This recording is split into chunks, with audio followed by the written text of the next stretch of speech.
नमस्कार दोस्तों, मैं हूं पूजा कुमारी। तो चलिए जानते हैं राजस्थान की 50 फटाफट खबरों को 10 मिनट में। उससे पहले आप इस वीडियो को कहां से देख रहे हैं कमेंट में जरूर बताएं।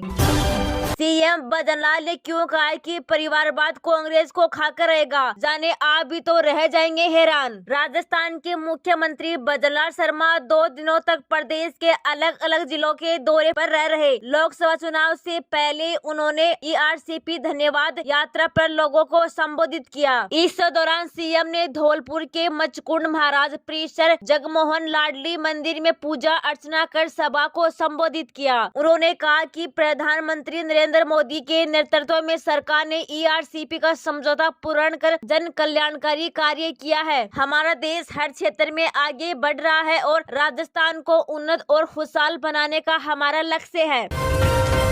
आप भी चाहती है हर महीने मिले पेंशन, तो करने हैं हर दिन 7 रुपए जमा, 50,000 मिलेगी पेंशन। हर किसी की इच्छा होती है कि नौकरी के बाद उनको रिटायरमेंट पर पेंशन मिले। ऐसे में सरकारी कर्मचारियों को ये सुविधा मिली है, लेकिन प्राइवेट जॉब वालों को ये सुविधा नहीं मिलती है। ऐसे में आप भी अगर पेंशन चाहती है तो सरकार की अटल पेंशन योजना में निवेश कर फायदा उठा सकते हैं। इस स्कीम में आप भी सिर्फ रोज के 7,000 रुपए करके हर महीने 50,000 रुपए की पेंशन पा सकते हैं। इस योजना में 18 से लेकर 40 साल तक के लोग आवेदन कर सकते हैं। ऐसे में सरकार आपको हर महीने 1,000 से 5,000 तक की पेंशन देती है। इस योजना में आपको लगातार 20 सालों तक निवेश करना होगा। आपको 60 साल की उम्र तक पैसा जमा करना होगा। उसके बाद आपको हर महीने पेंशन मिलना शुरू हो जाएगी।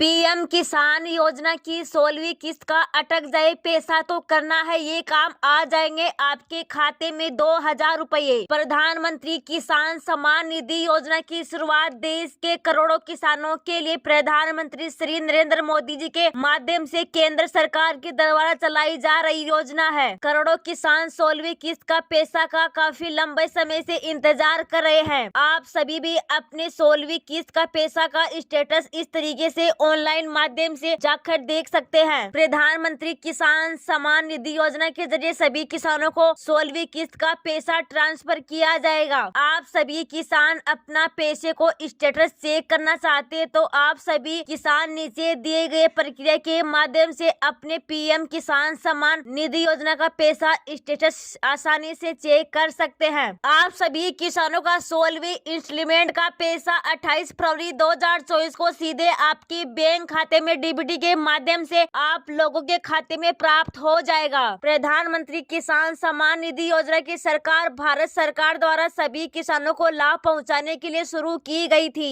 इस योजना के जरिए प्रत्येक किसान को 6,000 रुपए की प्रति वर्ष धनराशि भेजी जाती है। सीएम बजनलाल शर्मा ने थड़ी चाय की चुस्की लेकर बटोरी खुर्सियां, वीडियो हो रहा है वायरल। राजस्थान के सीएम बजनलाल शर्मा जब मुख्यमंत्री पद संभाला था तब उन्होंने अपने भरतपुर दौरे के दौरान रास्ते में चाय की दुकान पर चाय बनाकर पीने का वीडियो सामने आया था। वहीं एक बार फिर सीएम बजनलाल शर्मा का वीडियो वायरल हो रहा है, जिसमें वह थड़ी की चाय चुस्की ले रहे हैं। बताया जा रहा है कि वीडियो सांगानेर का है, जहाँ कार्यक्रम के बाद रास्ते में मुख्यमंत्री ने थड़ी चाय का लुत्फ उठाया। वहीं सीएम बजनलाल शर्मा ने भी अपने सोशल मीडिया हैंडल से थड़ी चाय का मजा लेते हुए फोटो शेयर किया है। थड़ी चाय का मजा लेते हुए उनके साथ जयपुर शहर सांसद चरणराम बोहरा और वरिष्ठ नेता लक्ष्मीकांत भारद्वाज भी दिखे। बड़े काम की ये विश्वकर्मा योजना मिले है, ये कई लाभ जाने आप भी कैसे जुड़ सकते हैं इस स्कीम से। देश में केंद्र सरकार की तरफ से कई तरह की योजनाएं चलाई जा रही, जैसे किसानों के लिए प्रधानमंत्री किसान सम्मान निधि योजना, तो लोगों को मुफ्त इलाज का लाभ देने के लिए आयुष्मान भारत योजना आदि। ठीक ऐसे ही कई तरह की योजनाएं भी केंद्र सरकार जरूरतमंद और गरीब वर्ग के लिए चला रही है। इस कड़ी में एक योजना प्रधानमंत्री विश्वकर्मा योजना। इस इस योजना के अंतर्गत आर्थिक लाभ देने का प्रावधान है और इस योजना से 18 पारंपरिक व्यापारों और इनसे जुड़े लोगों को जोड़ा गया है। इसलिए अगर आप भी चाहते हैं कि आपको भी इस योजना का लाभ मिल पाए तो आपको अपनी पात्रता चेक करनी होगी। तो चलिए जानते हैं आप ये कैसे चेक कर सकते हैं। अगली स्लाइड को आप इस बारे में जान सकते हैं। तो अस्तरकार या मूर्तिकार है, अगर आप भी राजमिस्त्री है, जो लोग नव निर्माता है, लोहार जो पत्थर तोड़ने वाले हैं, मोची जूता बनाने वाले कारीगर है और दर्जी है, अगर आप भी गुड़िया और खिलौना निर्माता है। पीएम मोदी की बूंदी स्टेशन को करोड़ों की सौगात, पुनर्विकास कार्यों का किया वर्चुअल शिलान्यास। प्रधानमंत्री नरेंद्र मोदी सोमवार को सुबह बूंदी रेलवे स्टेशन के पुनर्विकास कार्य, केशवा रायपाटन और कारपेशन के बीच LG 122 पर अंडर का शिलान्यास तथा राम गजमंडी में अंडरपास का लोकार्पण किया। कार्यक्रम की शुरुआत गणेश वंदना के साथ हुई। इस दौरान सांस्कृतिक कार्यक्रम भी आयोजित हुए। बिड़ला ने अपने संबोधन में कहा कि बूंदी रेलवे स्टेशन का जो सुंदरीकरण किया जा रहा है, इससे देशी विदेश पर्यटकों को भी वृद्धि होगी। उन्होंने कहा कि बूंदी एक ऐतिहासिक नगरी है, यहाँ पर पर्यटकों का आना जाना लगा रहता है और जल्दी और रेल में लाइन भी शुरू की जाएगी, जिससे बूंदी रेलवे स्टेशन में आवागमन में वृद्धि होगी।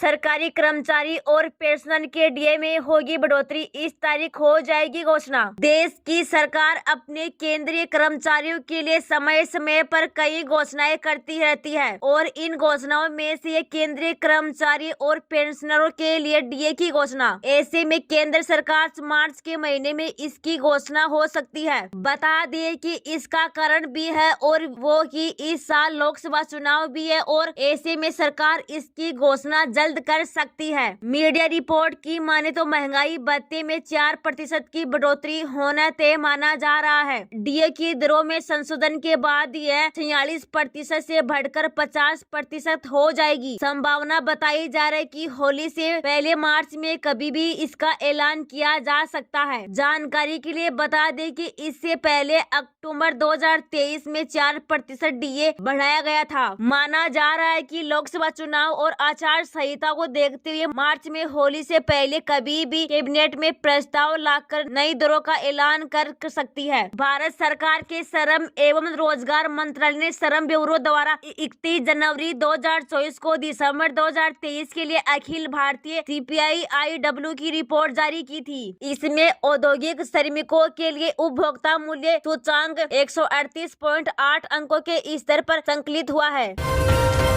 आचार संहिता से पहले प्रधानमंत्री मोदी कर सकते हैं बड़ा ऐलान, शेखावत के बयान से राजस्थान में सियासी हलचल। केंद्रीय जल शक्ति मंत्री गजेंद्र सिंह शेखावत के रविवार को करौली में दिए गए एक भाषण की एक लाइन सोशल मीडिया पर खूब वायरल हो रही है, जिसमें केंद्रीय जल शक्ति मंत्री जनता से कहती हुई नजर आ रही है कि अभी आचार संहिता लगने में करीब 20 दिन बाकी है और उससे पहले प्रधानमंत्री नरेंद्र मोदी कोई बड़ा धमाका कर सकते हैं। शेखावत के इस बयान के बाद लोग अब तरह तरह के कयास लगा रहे हैं। किसी का मानना है कि लोकसभा चुनाव से पहले प्रधानमंत्री राजस्थान को कोई बड़ी सौगात मिल सकती है, क्योंकि जिस तरह से शेखावत ने अपने भाषण के दौरान कहा था कि अभी आचार संहिता लगने में 20 दिन बाकी है और उससे पहले प्रधानमंत्री नरेंद्र मोदी कोई बड़ा धमाका कर सकते हैं। राजस्थान के मौसम में फिर घुली ठंडक, ठंडी हवाओं ने दिखाया असर, आज कई जिलों में बारिश का येलो अलर्ट। राजस्थान का मौसम फरवरी के माह के अंतिम सप्ताह में उतार चढ़ाव के दौरान से गुजर रहा है। यहाँ एक दिन तापमापी पारा चढ़ता है तो दूसरे दिन गिर जाता है। तापमान के अप डाउन से लोग जहाँ मौसमी बीमारियों की चपेट में आ रहे हैं, वहीं भी अभी तक यह समझ नहीं पा रहे हैं कि गर्म कपड़ों को रखा जाए या फिर बाहर ही रखा जाए, क्योंकि सर्दी रह रहकर वापसी कर रही है। इस बीच मौसम विभाग ने आज भी राजस्थान के कई जिलों में बारिश की चेतावनी दी है। मौसम विभाग के मुताबिक आज पाली, अजमेर, टोंक, भीलवाड़ा, सवाईमाधोपुर उनके आसपास के इलाकों में हल्की बारिश हो सकती है। मौसम विभाग ने इन जिलों के बारिश का येलो अलर्ट जारी किया है। वहीं कल भी जयपुर, अजमेर, भरतपुर, जोधपुर एवं बीकानेर संभाग के कई इलाकों में बारिश के आसार है। राजधानी जयपुर में रविवार शाम को बल्कि सर्द हवाओं और दौर शुरू हुआ था। यह सोमवार को सुबह भी जारी है, जिसके कारण खासकर दोपहिया वाहन चालकों को सर्दी परेशान कर रही है। सर्द हवाओं ने एक बार फिर से लोगों को गर्म कपड़े पहनने को मजबूर कर दिया है। मौसम विभाग के अनुसार फिलहाल राज्य में मौसम शुष्क बना हुआ है।